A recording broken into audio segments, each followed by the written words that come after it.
No matter if you are using Windows, Mac OS or Linux, getting started with the Linux command line is easier and faster than you might think. A lot of people think they need to spend hours setting up a Linux environment before they run their first Linux command. And for some people, that friction is the thing that stops them from getting started. That's why I use Docker as the starting point when teaching the Linux CLI. Because Docker allows you to quickly set up a Linux command line environment and start practicing the basics right away. In this video, I will show you how to create a Linux playground with Docker, where you can experiment, learn the basics, and prepare for working with real Linux environments.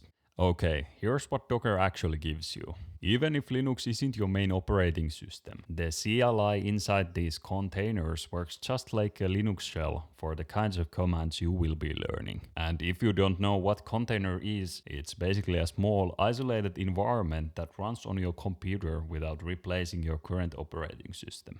And I promise you, the installation is very simple. Install Docker from docker.com. It takes a few minutes, works on Windows, Mac OS and Linux, and then you need to run just one command. Docker run it Ubuntu. The first time you run this, Docker downloads the Ubuntu image to your computer. That might take a few minutes, but next time you run this, it's much faster. After that, the Docker container starts instantly.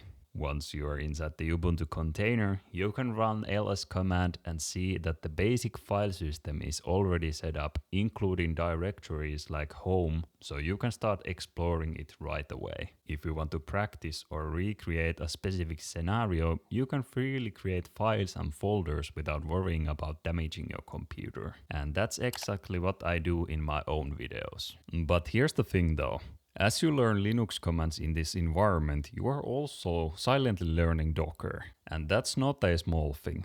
Docker has become a standard tool across the software engineering field, and it's widely used from application development, testing, deployment, and running applications in different environments. And that makes Docker a valuable tool to have in your toolbox, especially as a software engineer. Once you understand the Docker basics that you have learned through the practice, you can apply that knowledge to many other Docker-based projects. The fundamental Docker run command remains the same, and whenever you need help, you can always use the Docker help command to explore more available options and commands. For example, if you want to spin a Postgres database locally, you can do that with one command. Or if you want to get into Kubernetes later, containers will already feel familiar. And it scales in the other directions too. Anything that ships in a container image, databases, dashboards, and monitoring tools, you can run it the same way you run the Ubuntu container.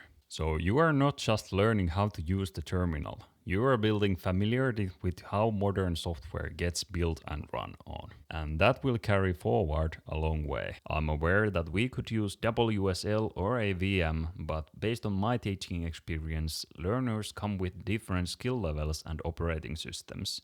And to make it easier for everyone to get started, I prefer this approach. Once you feel more comfortable with this simple Docker-based environment, I highly recommend trying out WSL or VM as well, as you can explore different ways of working with Linux. If you would like me to make a more in-depth Docker video, drop a comment below and let me know. This video is the beginning of a terminal series where I will be teaching the fundamentals of the Unix command line. This is a passion project for me because I want to share the essential knowledge I wish I had when I was starting my own developer journey. I hope you will stick around and check out the other videos coming up in this series. Thanks for watching, and I will see you in the next one. Until the next time, craftsmanship of code.